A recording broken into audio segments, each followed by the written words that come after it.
Very frequently asked question is तुम्हारा treatment of extraordinary items in cash flow statement. जहां तक हम लोग का सिलेबस है ना, extraordinary item means we have to follow only 2 items.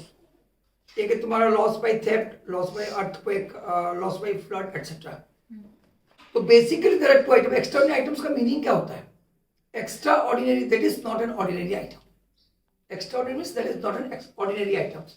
Ordinary item means those transactions which took place during the normal course of business. Means that is not an operating item.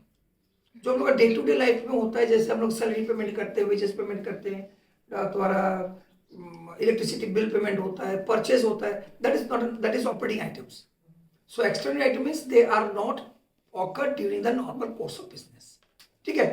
So usually what we are doing, जब हम लोग working notes बनाते हैं, profit before tax and extraordinary items बनाते हैं, एक statement बनाते हैं ना। सो व्हाट वी डू, हम लोग सभी आइटम्स को लेते हैं और इसमें ऐड कर देते हैं क्या, loss due to fire, suppose ना, लॉस ड्यू टू फायर और अर्थक्वेक और थेफ्ट जो भी हो। डेबिट क्यों हुआ, ऐड हम लोग क्यों किए? Because it must have been debited to profit and loss account. When it has been debited to profit and loss account, my profit have been reduced without any actual outflow cash. पैसा तो बाहर गया नहीं, but loss हो गया, मेरा cash reduce हो गया, प्रॉफिट रिड्यूस हो गया, और हम लोग कैश फ्लो स्टेटमेंट बना रहे हैं। So there is a reduction of profit without any outflow cash, that is why it is to be added back. इसको हम लोग ऐड कर देते हैं। फिर नीचे आके हम लोग क्या करते हैं, उसको लेस भी करते हैं, क्योंकि यहाँ पे नीचे जब हम लोग करेंगे लास्ट में लेस करेंगे इंश्योरेंस क्लेम रिसीव्ड। अगर हम लोग, ये इंश्योरेंस क्लेम रिसीव्ड क्या होता है, when we have purchase the goods we must have insured it, और उसमें से क्लेम हम लोग, जब हम लोग लॉस हो गया we must have claimed it, तो इंश्योरेंस कंपनी मेरे को क्लेम दे दिया होगा और देगा, it must be given. So जब हम लोग क्लेम रिसीव करेंगे it will be credited to profit and loss account. It has increase my profit but it is not a trading profit. Trading profit तो है नहीं, बट प्रॉफिट तो बढ़ गया, so that is why it is to be deducted. 2 चीज तो हो गया, एक हो गया यहाँ पे हम लोग ऐड कर दिए और यहाँ पे लेस कर दिए, तो ऑलमोस्ट ये दोनों नलीफाई हो गया। लेकिन एक चीज मार्क करो, there is a flow of cash. Cash तो आया है, कैश आया है, so it has to be recorded. उसको रिकॉर्ड कहाँ पे करें? If it is an operating item, तब ये loss of goods by fire, loss of goods by fire is an operating item. Goods है, ऑपरेटिंग आइटम है, परचेज किए होंगे, तो उसको ऐड भी एक जगह कहीं ना कहीं तो होगा। वो ऐड कहाँ पे होगा? ऐड होगा ऑपरेटिंग एक्टिविटीज हम लोग बनाएंगे। हम लोग एक लास्ट में क्या करते हैं, लेस इनकम टैक्स पेड करते हैं ना, जस्ट उसके पहले claim received, that is to be added back because there is a flow of cash. समझ में आ गया? पहले यहाँ पे हम लोग ऐड किए loss due to fire, earthquake, flood, theft जो भी हो, because it is a non trading item, non operating item, reduced my profit, hence to be added back. Claim received from insurance company, it has increased my profit, though it is a non-operating profit. Profit तो है ही नहीं, मेरे loss के लिए पैसा मिला है, it has increased the profit, it is to be deducted. At the same time there is an inflow of cash, cash बढ़ा है। ऑपरेटिंग में जस्ट हम लोग जिस जगह में टैक्स के लिए करते हैं, लेस टैक्स पेड करते हैं ना, इनकम टैक्स पेड लेस करते हैं, उसके जस्ट उसके ऊपर में क्लेम रिसीव करके उनको ऐड करना है। ये हो गया तुम्हारा, अगर ये गुड्स है तो।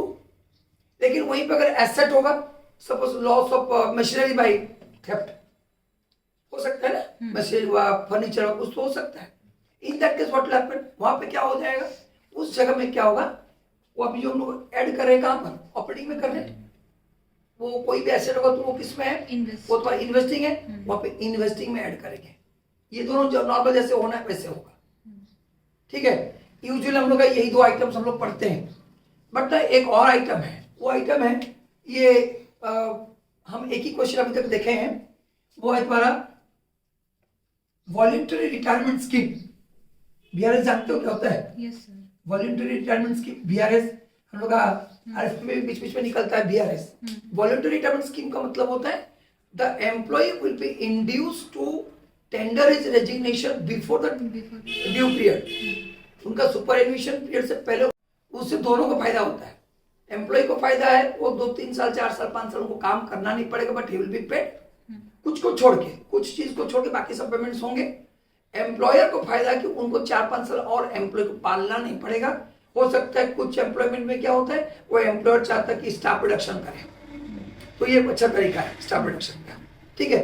तो VRS जब लेगा, हम लोग तो पैसा देंगे, पैसा तो देना ही पड़ेगा ना, तो पैसा देना पड़ेगा, वो प्रॉफिट लॉस पे डेबिट भी करना पड़ेगा, मेरा प्रॉफिट रिड्यूस भी होगा, but it is not a regular item. Regular तो मेरा होता नहीं, मतलब ऑपरेटिंग नहीं है, उसमें भी वो दोनों ट्रीटमेंट होगा, एक लेस भी होगा, एक ऐड भी होगा। ऐड क्या चीज करेंगे, जो मेरा प्रॉफिट में इफेक्टेड किया होगा। लेस क्या करेंगे, जो हम लोग कैश पेमेंट किया, बस उसका और कहीं पे इफेक्ट नहीं होगा। ऐड और लेस, बस दैट्स ऑल, और कुछ नहीं। वो और कहीं पे नहीं होगा, ना वो फाइनेंसिंग में होगा ना इन्वेस्टिंग में होगा। तो ये दो चीज को एकदम ध्यान में रखना, VRS और loss of goods by theft. ये तो लॉस ऑफ गुड्स में कहाँ पे होगा, profit before tax and external item, दो जगह ट्रीटमेंट होगा, एक ऐड होगा, एक तो लेस होगा, और जो ऑपरेटिंग एक्टिविटीज बनाएंगे तब टैक्स से पहले हम लोग उसको एड बैक कर देंगे। एसेट्स होगा तो प्रॉफिट बिफोर टैक्स में तो होगा ही होगा, और एक होगा तो इन्वेस्टिंग में ऐड कर देंगे। VRS अगर होगा प्रॉफिट बिफोर टैक्स में ही ऐड भी होगा, लेस भी होगा, इसको ध्यान में रखना, ठीक है।